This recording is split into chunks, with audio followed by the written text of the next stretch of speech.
నిన్న జరిగినటువంటి దానిపైన కూడా కేసు పెట్టే వరకు, తెలుగుదేశం పార్టీ వాళ్ళపైన కేసులు పెట్టే వరకు పోరాటం చేస్తాం. అవసరమైతే న్యాయ పోరాటానికైనా సిద్ధం చేస్తాం.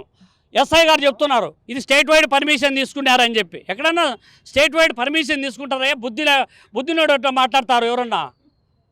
స్టేట్ వైడ్ పర్మిషన్ ఇస్తారు ఆందోళనకు, కడపలో జరిగే కార్యక్రమాన్ని. కాబట్టి ఇవన్నీ కూడా మేము కూడా ఎమ్మెల్యే గారు వాళ్ళ అనుచర వర్గం ఎక్కడైనా సరే ప్రజలకు వ్యతిరేకంగా, అందులో అణగారిన వర్గాలకు వ్యతిరేకంగా దాడులకు పాల్పడినా, వాళ్ళను ఒత్తిడి చేసినా, వేధింపులకు పాల్పడినా పోరాటాలు చేస్తామో, గట్టిగా నిలబడతామని చెప్పి హెచ్చరిస్తూ ఉన్నాం.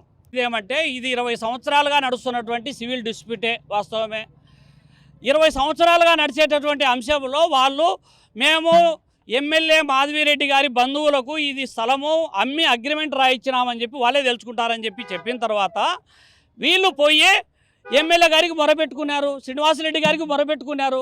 మొరపెట్టుకున్న తర్వాత 2 రోజులలో దీన్ని పరిష్కారం చేస్తామని చెప్పినటువంటి 24 గంటలు గడవక ముందే కూలగొట్టారనేటువంటి అంశము ఈ సందర్భంగా. కాబట్టి ఇది వీళ్ళ ఇన్వాల్వ్మెంట్ లేకుండా, పైగా ఇక్కడ ఉన్నటువంటి అరెస్ట్ అయినటువంటి వాళ్ళు ఎవరికి సంబంధించినటువంటి వాళ్ళు, ఫోన్ కాల్స్ ఇవన్నీ కూడా, ఈ కదలికలు ఇవన్నీ కూడా విచారిస్తే, డీటెయిల్డ్ ఇన్వెస్టిగేషన్ చేస్తే అసలు విషయాలు బయటకు వస్తాయి. ఆ కోణం నుంచి